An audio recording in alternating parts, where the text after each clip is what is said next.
على النبي يا أيها الذين آمنوا صلوا عليه وسلموا تسليما اللهم صل على سيدنا محمد فاتح الجود والكرم منبع العلم والحلم والحكم وعلى آله وبارك وسلم اللهم صل على سيدنا محمد النبي وعلى آله وسلم تسليما رب اشرح لي صدري ويسر لي أمري واحلل عقدة من لساني يفقهوا قولي۔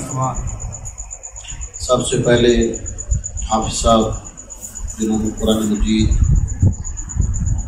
کے 30 پاروں کا ختم فرمایا، انہیں کے سامنے اور دیگر تمام سننے والوں کے لیے اللہ تعالیٰ کی بارگاہ میں دعا ہے کہ اللہ تعالیٰ قرآن مجید کی یہ تلاوت، اس کو سننا اپنی بارگاہ میں قبول فرمائے، اور اللہ تبارک و تعالی قرآن مجید کی برکات ہر گھر پر اور ہمارے تمام اس علاقے پر نازل فرمائے۔ کافی دیر سے آپ لوگ تشریف فرما ہیں، زیادہ لمبی چوڑی گفتگو کا وقت نہیں ہے۔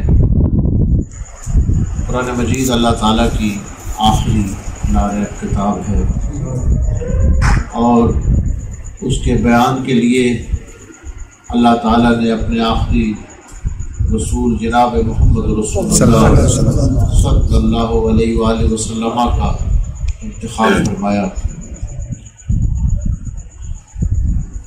باقی کلام بھی اللہ کے کلام ہیں، تورات، انجیل، زبور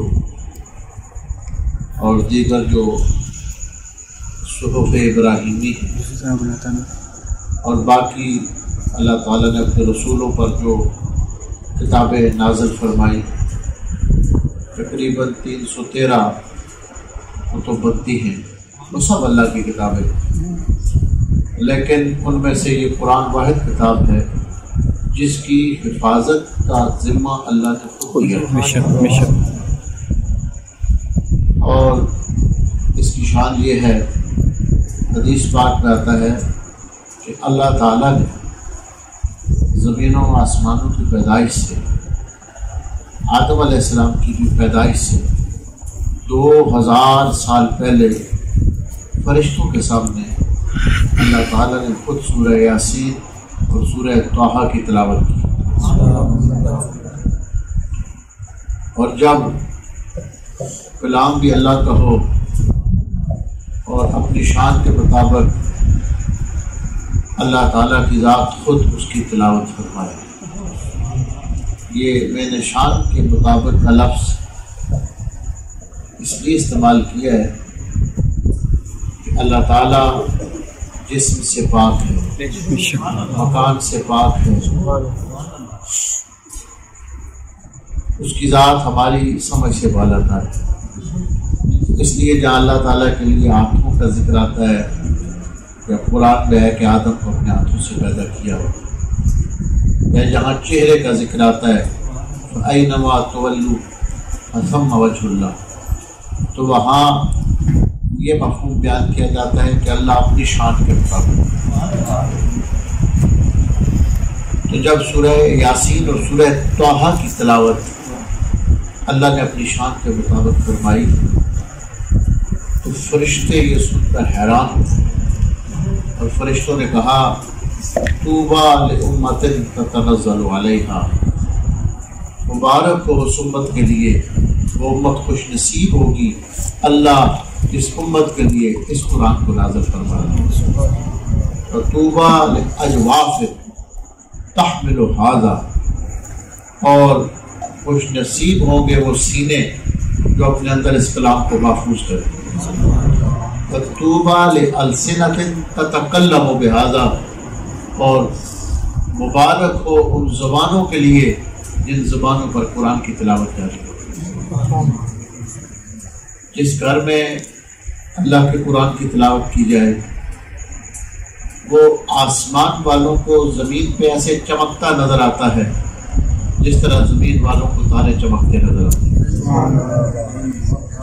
اور پھر کلام بھی اللہ کا اور آخری رسول پر نازل فرمایا، جن کی زبان مبارک کی تاثیر یہ تھی، میں ایک حدیث شریف صحیح مسلم شریف میں سے بیان کر کے پھر اجازت چاہتا ہوں۔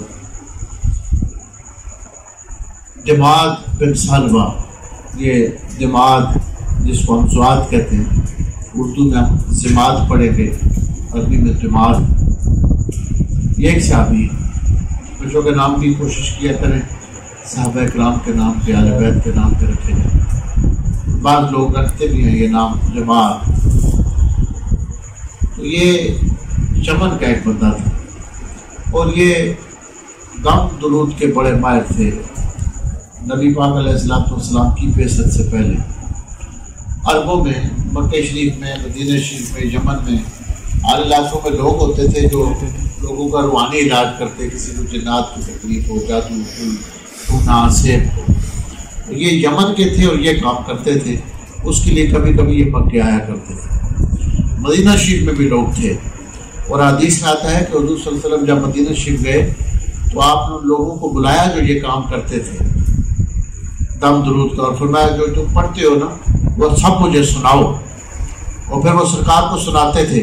جس میں کوئی شرکیہ لفظ نہیں ہوتا تھا آپ اس کی اجازت دے دیتے، سبحان اللہ، اور جس میں کوئی ایسا لفظ آ جاتا تھا جس میں شرک ہوتا یا دیووں کے نام ہوتے، بتوں کے، پریوں کے، آپ اس کو منع کر دیتے تھے۔ حدیث کی کتابوں کے اندر ہے کہ آپ صلی اللہ علیہ وسلم سے کسی نے کہا کہ فلاں بندہ غم کرتا ہے اور دوسروں کو، فرمایا تم میں سے جتنا ہو سکتا ہے وہ دوسروں کے لیے نفع کا باعث ہے، دوسرے کو فائدہ پہنچائے۔ تو یہ نیت ان کی ٹھیک تھی۔ جماعت یہ یمن سے مکے آیا کرتے تھے۔ مسلم شریف میں یہ حدیث ہے کہ حضور صلی اللہ علیہ وسلم نے جب یہ اعلان کیا کہ اللہ نے مجھے نبی بنایا ہے، کچھ لوگ تو ویسے دشمن تھے، کچھ ہمدرد تھے، لیکن وہ نعوذ باللہ یہ سمجھتے تھے کہ حضور صلی اللہ علیہ وسلم کو کوئی بیماری ہو۔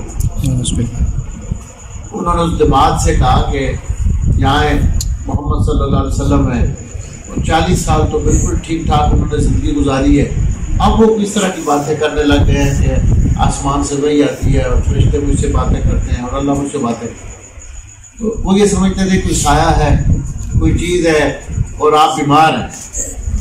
تو دماغ سے انہوں نے کہا کہ آپ کچھ کریں۔ انہوں نے کہا کہ مجھے ان کے پاس لے چلے تو ہو سکتا ہے کہ میری وجہ سے وہ ٹھیک ہو جائے۔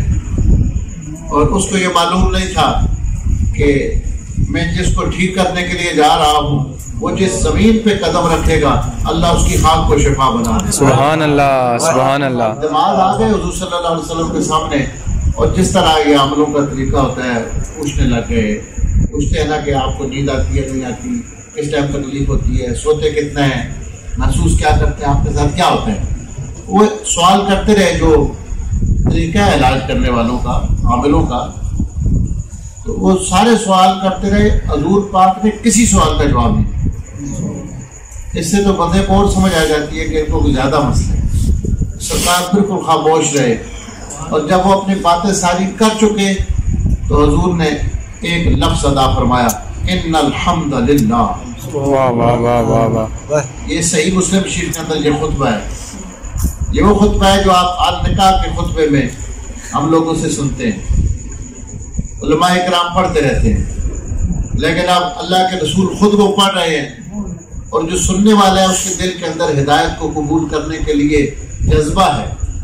حضور نے پڑھا، ان الحمد للہ نستعینہ ونستغفرہ ونؤمن بہ ونتوکل علیہ ونعوذ باللہ من شرور انفسنا ومن سیئات اعمالنا من یہدہ اللہ فلا مضل لہ ومن یضللہ فلا ہادی لہ ونشهد ان لا اله الا الله وحده لا شريك له ونشهد ان محمدا عبده ورسوله صلی اللہ علیہ وسلم۔ جماعت نے جب یہ کلمے سنے تو اس نے کہا ایک بار آپ پھر یہ پڑھیں۔ نبی پاک علیہ السلام نے دوبارہ یہ کلمات پڑھی، اس نے کہا ایک مرتبہ پھر پڑھیں۔ جب تیسری بار آپ نے یہ کلمات پڑھے اس نے کہا علاج تو ادھر ہی رہ گیا، پہلے مجھے اپنی غلامی میں لے کر مجھے کلمہ پڑھا۔ سبحان اللہ۔ اور اس نے کہا کہ میں نے جنات کے مریض بھی دیکھے ہیں، آصف زدہ لوگ بھی دیکھے ہیں، لیکن یہ جو زبان میں اثر ہے اور یہ جو کلمات کا جوڑ ہے یہ اللہ کے رسول کی شایان شان۔ بے شک بے شک۔ اور ایک روایت یہ ہمارے جو عربی ادب کی کتاب سبع ملکات پڑھائی جاتی ہے، اس میں لبید بن ربیہ کا اشعار ہے. یہ عرب کے اپنے وقت کے سب سے بڑے شاعر ہیں.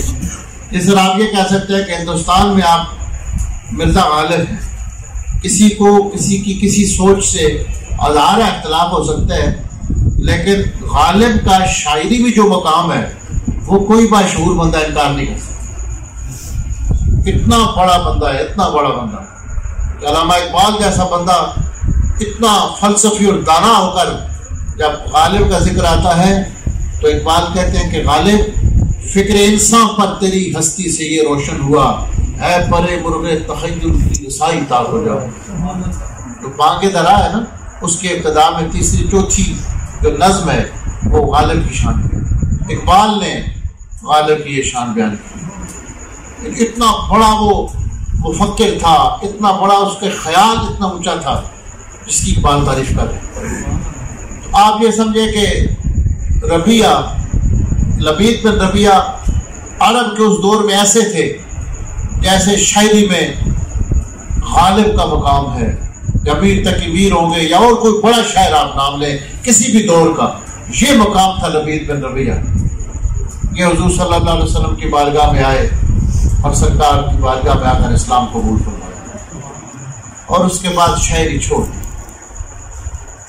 حدیث کی کتابوں میں آتا ہے کہ اتنا بڑا شاعر تھا، شاعری چھوڑ دی اور اس کے بعد زندگی میں صرف ایک شعر لکھا. تو کسی نے کہا کہ آپ شاعری کیوں چھوڑ دی آپ نے؟ فرمانے لگے کہ سورہ بقرہ نے شاعری چھوڑا دی. واہ واہ واہ. قرآن کی سورت نے جو مجھے لطف دیا ہے، کسی علم و ادب میں، کسی عبارت میں وہ جملے وہ لطف نہیں ہے جو اللہ کے قرآن کی آیتوں میں. سبحان اللہ. کہتے ہیں سورہ بقرہ پڑھنے کے بعد پھر شاعری کی کیا ضرورت رہ جاتی ہے، سب چیزیں اس کے سامنے بیکار. تو زندگی میں پھر ایک شعر لکھا. وہ شعر کیا تھا؟ الحمدللہ اذ لم یأتنی اجلی حتی اکتسیت من الاسلام سربارا. اس شعر کو بھی، اس کے اندر بھی اس قدر بلاغت اور فصاحت ہے، اس بندے کو تھوڑا سا بھی عربی زبان کا درک و شوق ہو وہ یہ مجبور ہو جاتا ہے ماننے کے لیے کہ یہ عرب کا سب سے بڑا شاعر. اب اس میں کیا کہتے ہیں؟ زندگی میں ایک شعر لکھا اور وہ شعر کیا تھا؟ اس اللہ کا میں شکر ادا کرتا ہوں جس نے مرنے سے پہلے پہلے مجھے اسلام کی چادر میں لپٹنے کی توفیق عطا فرمائی. سبحان اللہ. حد تک تسیت من الاسلام سربالا.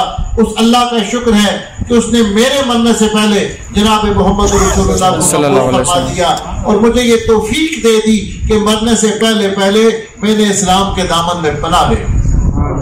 تو یہ اللہ کی کتاب اتنی بڑی کتاب ہے. ہندوستان کے ایک بہت بڑے شاعر تھے لکھنؤ کے، تو وہ لاہور میں علامہ اقبال رحمۃ اللہ علیہ کو ملنے کے لیے آئے اور کہنے لگے اقبال میں شعر لکھتا تھا، پڑھتا تھا، جب سے مجھے آپ کے شعر سننے کا موقع ملا، آپ کا کلام پڑھا ہے تو میں نے شاعری چھوڑ دی. جب سے مجھے آپ کا کلام ملا ہے اس نے اتنا لطف دیا ہے کہ میں نے شعر کہنے چھوڑ دیے ہیں. اقبال نے فرمایا کہ شاعر صاحب جس دن آپ کو اللہ کے کلام کا لطف آ گیا اس دن مجھے بھی پڑھنا چھوڑ دیں. سبحان اللہ. اللہ کا کلام اتنی بڑی ہمارے پاس دولت ہے، اللہ ہمیں اپنے گھروں میں بھی اس قرآن کا نور پھیلانے کی توفیق عطا فرمائے. آمین آمین. دعا کرتے ہیں، اس کے بعد میں اجازت چاہوں گا یہ آگے کے پاس